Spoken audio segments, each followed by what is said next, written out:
Hello and welcome back to another Doctor Who ratings analysis video. Now in this one I'm going to be taking a look at Series 14, Season 40 or Series 1 and comparing it to the original Series 1 back in 2005. So we've got Ncuti Gatwa's first series as the Doctor versus Christopher Eccleston's first and currently only television series as the Doctor. Now this is in response to this article published by Deadline where it largely debates the long-term future of Doctor Who. But within this article, this particular quote caught my eye. Now this comes from Doctor Who magazine editor Jason Quinn, who says, or is quoted as saying, when Doctor Who came back in 2005, having been off air since the late 1980s, it wasn't a massive overnight success, and there wasn't Doctor Who mania immediately. So, as is our job on this channel, and with this series of videos, we're going to compare the numbers and see what they actually say and allow you, the viewers, to make your own conclusions. So we're going to have a look at 2024 Series 1 and compare it to 2005 Series 1. So here we go. Series 14, we've gone through our overnight and plus 7 day ratings from Space Babies through to Empire of Death. If you haven't watched the videos where we break these down, feel free to go back earlier in the playlist and have a look at those. And we're now going to compare it to Series 1. Now there was 13 episodes in Series 1, beginning with Rose. Now, thanks to lots of promotion and fanfare and all sorts of publicity, Rose drew in an impressive 9.94 million viewers overnight. So 9.94 million, just under 10 million people tuned in to BBC One and watched it live on transmission. Following week it went down 7.27 million for The End of the World, The Unquiet Dead, up again slightly to 8.34 million, Aliens of London 6.98, World War 3 7.26. So you can see already there's that initial spike of interest at the start of the series debut, and then it starts to drop but maintain a relatively consistent level. With this there's a bit more variation than we've seen in other series, but you can see how that initial peak starts with Rose and then drops off, as we have pointed out in numerous videos where we've looked at modern series of Doctor Who. So Dalek, that got a nice increase, 7.83 million, second highest overnight of the series after Rose. The Long Game 7.51, Father's Day 7.47, fairly consistent, 6.6 for The Empty Child, second part of that, The Doctor Dances 6.17, Boomtown saw an increase 7.13, Bad Wolf a drop to 6.23, and 6.18 million, a drop on our overnights to second lowest of the series behind The Doctor Dances, defying some of the other trends that we've seen where ratings tend to perk up a little bit for series finales. But let's see how this translates into plus 7 days. Now, of course, BBC iPlayer was less of a big deal back then, shall we say, but it still added a healthy amount of viewers. Rose got 10.81 million over the course of 7 days. So 10.81 million viewers watched Rose at some point during that 7 day period or on transmission.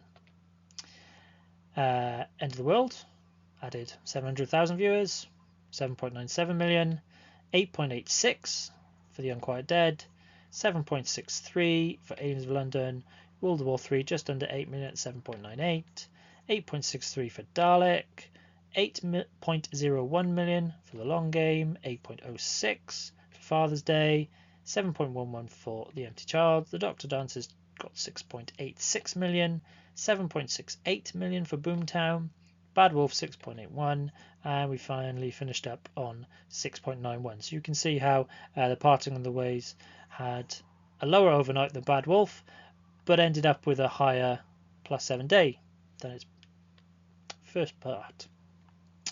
So in graphical terms, this is what it looks like. So once again, you can see how the gap between our overnight and plus 7 day is much smaller for Series 1 back in 2005. As I say, BBC iPlayer less available, less used, however you want to call it, and now back in 2024, much more catch up, on demand streaming, etc. And you can see much bigger change from our overnight to our +7s for Series 14 when compared to Series 1. But even if you look at our +7 ratings for Series 14, they are still not getting up to the levels of overnight figures that Series 1, Christopher Eccleston's debut, managed to achieve. Now, I know this is nearly 20-year gap, so viewing habits have changed, but in terms of raw numbers, you can see that the two lines are very separate. So if you just wanted the overnight figures, so these are an indication of the number of people who are spending their evening watching Doctor Who on broadcast, and you can see that Series 14 is nowhere close to what Series 1 with Christopher Eccleston managed to achieve. You can see how also Series 14 is fairly flat in terms of the line, so there's less variation, whereas with Series 1 there's a bit more variation, a bit more up and down. You know, aside from Rose, you've got a peak of 8.34 and a low of 6.17. Series 14, it's a high of 2.62 and a low of 2.02. So less variation. Our overnight audience shares. Now, this is obviously something we look to see how many of the available audience, all the people watching television at the time of transmission, are tuning in for Doctor Who. And again, you can see how the Series 1 Christopher Eccleston is higher than Series 14.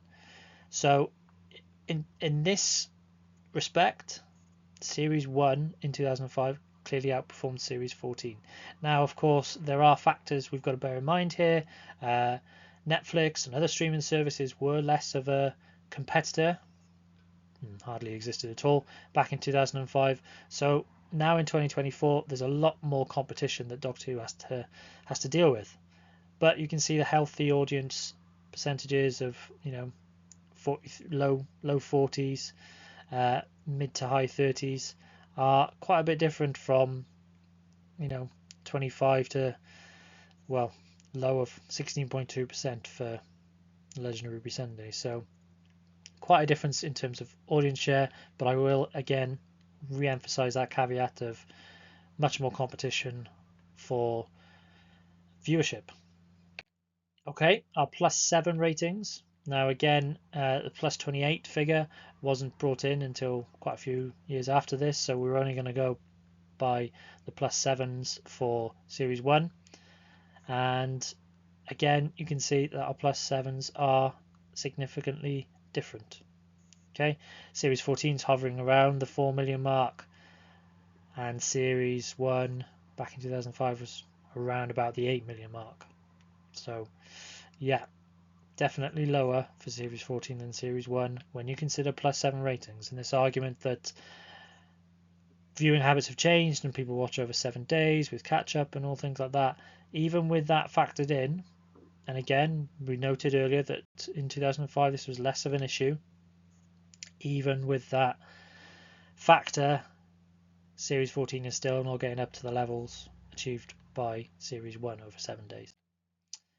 Again, our audience share for those +7 figures, these are based only on TV viewership, so a bit closer, these two lines, I guess. A peak of 32.4% for Space Babies is a bit closer to the 37% achieved by Father's Day,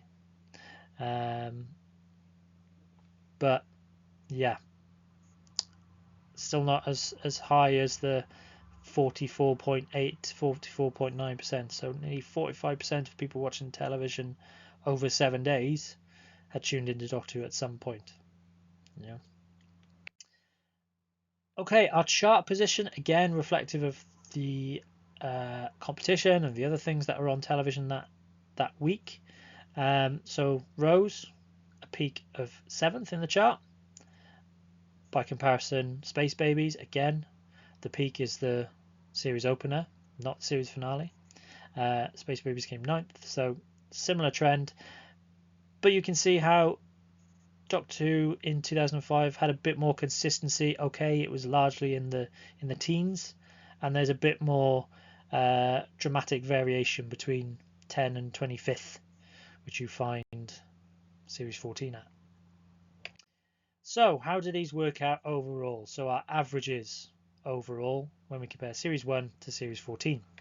So series 1 averaged an overnight viewing figure of 7.3. Series 14 quite a long way down at 2.27 million. So over 5 million viewers less on average watching series 14's 8 episodes compared to series 1's 13 episodes. Our overnight share, how does that look? 38.3% overall for series 1, down to 21.2% for series 14. So again, quite a big drop off. Our plus 7-day rating for series 1 averaged at 7.95 million. Series 14, again, quite a big drop, 3.71 million. Our rating share, 40.2% average for series 1 in 2005, and for series 14 it's 27.4%, so over 10% drop in potential viewership over the course of 7 days. Now what's particularly interesting, however, is our chart position. For series 1 it averaged at 17th, and for series 14 it averaged at 17th. So that's one feather in the cap of series 14. The average chart position over 7 days hasn't really changed, but you can see how every other measurement has dropped. And of course, once again, there's a 20-year difference between these two. Different environments in terms of media, competition, streaming, all this sort of thing. But in terms of the raw numbers, this is what they say. So to go back to that initial quote, I think series 1 in 2005 was a hit from the off. Thank you for watching. I hope that was of an interest to you. Certainly fascinating to look at these numbers and comparing the two. If you did like the video, please give it a thumbs up, please share it, and if you don't want to miss the next video that I do, make sure you subscribe to the channel. But for now, thank you for watching.